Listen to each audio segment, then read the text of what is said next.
प्यारा दोस्तों ऐं मुंहिंजा जेके प्यारा स्टूडेंट हो ऐं मुंहिंजा जेके रिलेटिव्स आहिनि ऐं जेके ॿुधी रहिया आहिनि उन्हनि खे आउं सजेस्ट कंदुसि त सिंधी लेक्चरार कीअं थिजे या जेको आहे त सब्जेक्ट स्पेशलिस्ट कीअं थिजे।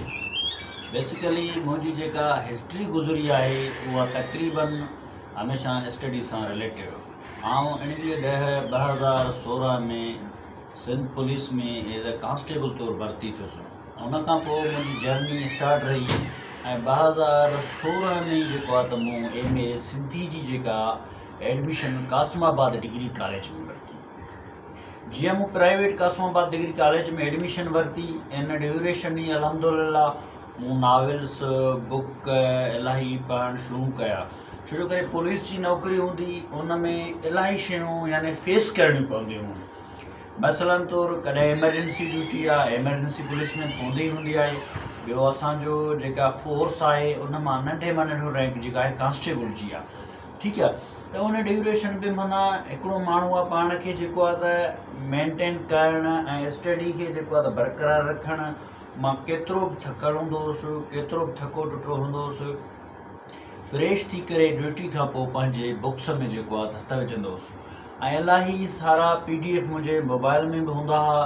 ऐं मोबाइल ज़रिए बि तक़रीबन ड्यूरेशन ड्यूटी में पढ़ंदो रहंदो हुउसि। ऐं ड्यूटी में रेगुलर हूंदो हुउसि। उन खां पोइ मूं पंहिंजी ट्रांसफ़र कराई हैदराबाद में, जिते मूंखे लीनियर सी मिली। मां हिकिड़ी ड्यूटी कई, उन खां पोइ मूं दाऊद पोटा लाइब्रेरी हैदराबाद जॉइन कई। उन जॉइनिंग खां पोइ अलहमदुलिल्लाह मूंखे त एतिरो माना फ़ाइदो पइजी वियो। छो जो करे कोर्ट जी ड्यूटी तक़रीबन 2 बजे ख़तमु थी वेंदी।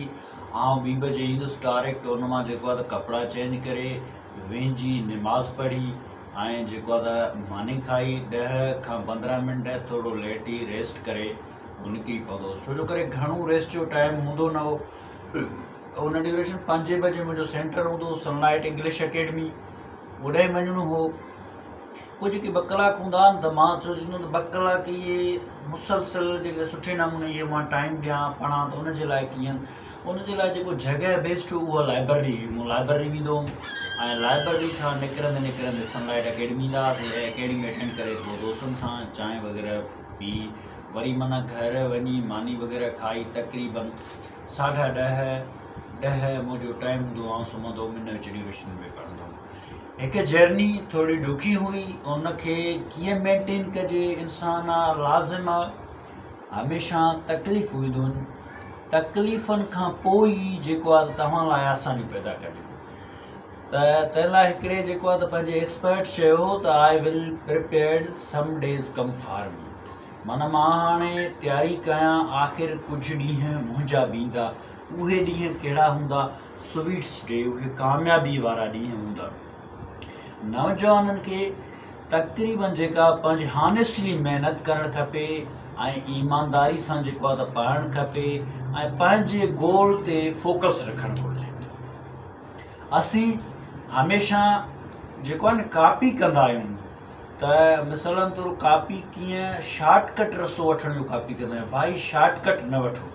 हाणे हिकिड़ो माण्हू जेको चए थो न मां 6 महीननि जी में तयारी कई, डिग्री करण खां पोइ आउं लेक्चरार थी वियुमि, भाई मां त उनखे आउं कोन मञींदुसि।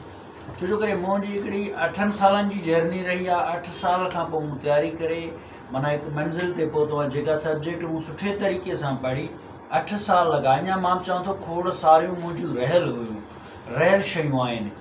छो जो करे हीअ हिकु माना हिकिड़ो सब्जेक्ट आहे, उहो इलाही तव्हांजो वसी आहे। सुवाल मां सुवाल पैदा थींदो अचे थो, सुवाल मां सुवाल पैदा थींदो अचे थो।